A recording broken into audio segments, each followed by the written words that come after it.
Hi guys, ఈ వీడియోలో మనం 10th క్లాస్ ఇంగ్లీష్ పబ్లిక్ ఎగ్జామ్లో క్వశ్చన్ నెంబర్ 35B ఇందులో ఇవ్వబడేటువంటి డిస్క్రిప్షన్ అనే క్వశ్చన్ ప్రాక్టీస్ చేద్దాం.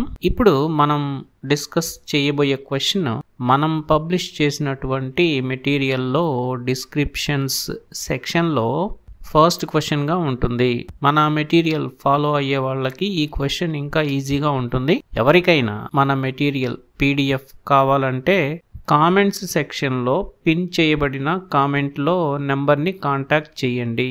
This is the given question. I wish I had the faith of the man who wrote this letter. ఈ letter రాసిన వ్యక్తికి ఉన్నటువంటి నమ్మకం నాకు కూడా ఉంటే బాగుంటుంది. Describe the character of Lencho in the light of this statement.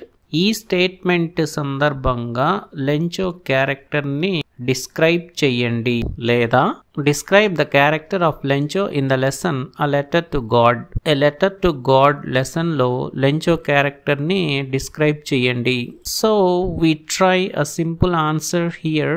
మనం కావాలనుకుంటే క్యారెక్టర్ ఆఫ్ లెంచో అనే హెడ్డింగ్ పెట్టవచ్చు. Lencho was an ox of man. Lencho ఒక కష్టజీవి. He was hopeful about the storm at first. మొదట అతను వర్షం పట్ల ఆశతో ఉన్నాడు. He wanted the rain.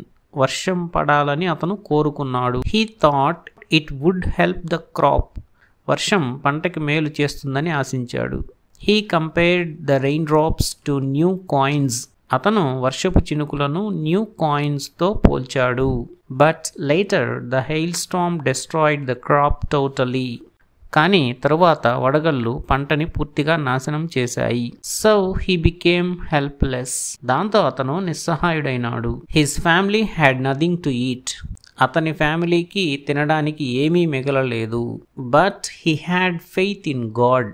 అయితే అతనికి దేవునిపై నమ్మకం ఉంది.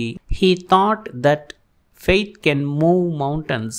నమ్మకం ద్వారా ఏదైనా సాధ్యమే అని అతను భావించాడు. So he wrote a letter directly to God asking for 100 pesos. అందుకని లెంచో 100 pesos పంపమని నేరుగా దేవునికే లెటర్ రాశాడు. He believed that God helps people in need. అవసరంలో ఉన్న వారికి దేవుడు సహాయం చేస్తాడని అతనికి గట్టి నమ్మకం. Later when he received only 70 pesos, he called the post office employees a bunch of crooks. కానీ తరువాత అతను కేవలం 70 pesos మాత్రమే రావడంతో పోస్ట్ ఆఫీస్ ఎంప్లాయీస్ ని మోసగాళ్ల గుంపుగా భావించాడు. Like this, we describe the character of Lencho in the lesson A Letter to God.